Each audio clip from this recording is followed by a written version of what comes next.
Morning and welcome to a brand new series on renting properties. My name's Annabel and I am a serial renter.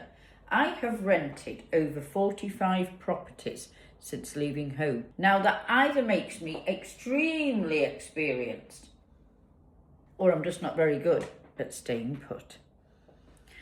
As well as being a tenant, I am also a landlord, so I can see every single side from sitting on the fence of both sides of the options of buying and renting or just renting.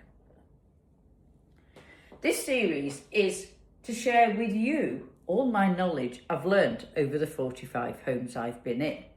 It is an absolute minefield renting, but the lucky thing is for you, from today going forward, May 1st in the UK is a brand new rental reform bill that starts today. I'm not going to go into the whys, the wherefores, all the rules, all the things. You can find all that out yourself. It's all really self-explanatory on Google. Put it in and search and it will give you all the information you need. What I am going to share with you is renting itself. The tips, the tricks, the downfalls, and how you can have a lovely home while you're renting. There are so many funny little anecdotes I can share with you, and I'm going to share one each week. The very first one, I lived in a beautiful apartment that the plug sockets were upside down in the kitchen. On the very first day, I came to plugging the most important item in, which is your kettle for a cup of tea, which you should always have in a separate box with teacups tea and a little pot of milk. Then you can make yourself a cup of tea. So the very first day I moved in, a plug socket was actually too low down the wall with the countertop coming up the side of the wall and the two are butted together. Let me show you.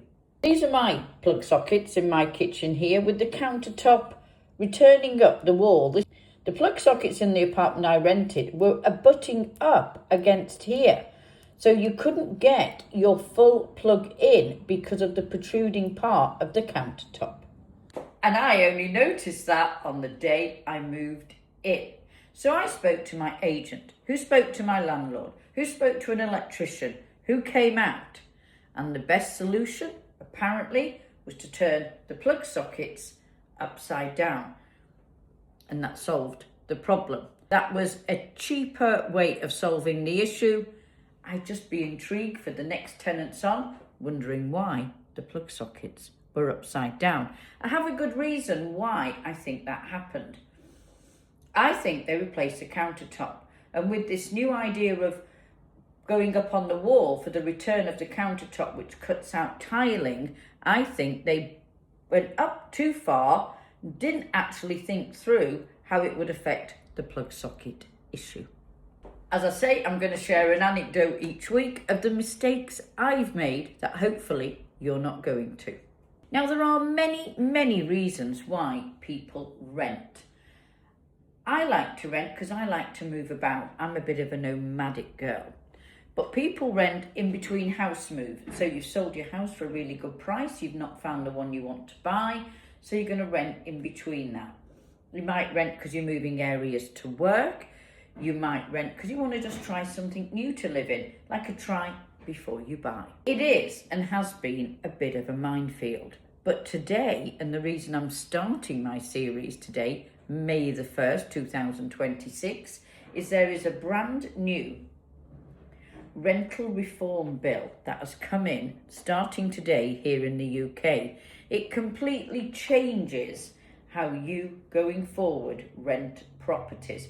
I'm not going to go into the whys and wherefores and how it all works. There are government sites that's going to explain to you in detail how it works.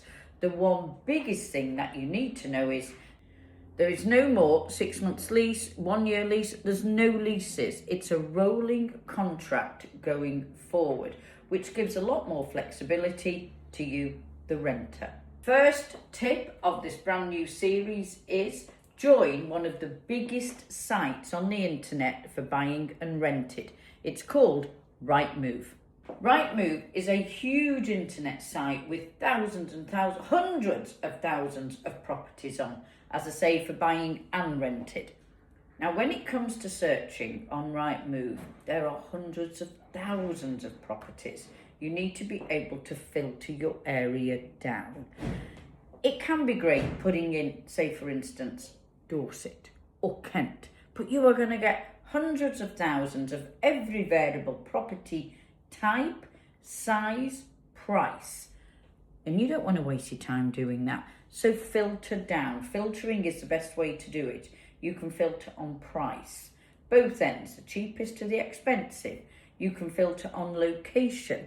You can filter on the type of property. That way, it narrows down the amount of properties you're going to have to sift through. Go ahead, go and give it a go. Go and check out Rightmove, sign up, join on there. You're on the first step of looking for your new rental property. There's more tips, tricks, what I did right, what I did wrong, what could I have done again going forward, and I'd love to share all this with you. I look forward to seeing you on the next series of The Serial Renter. Episode 2 is coming very soon. Thanks for watching. Bye for now.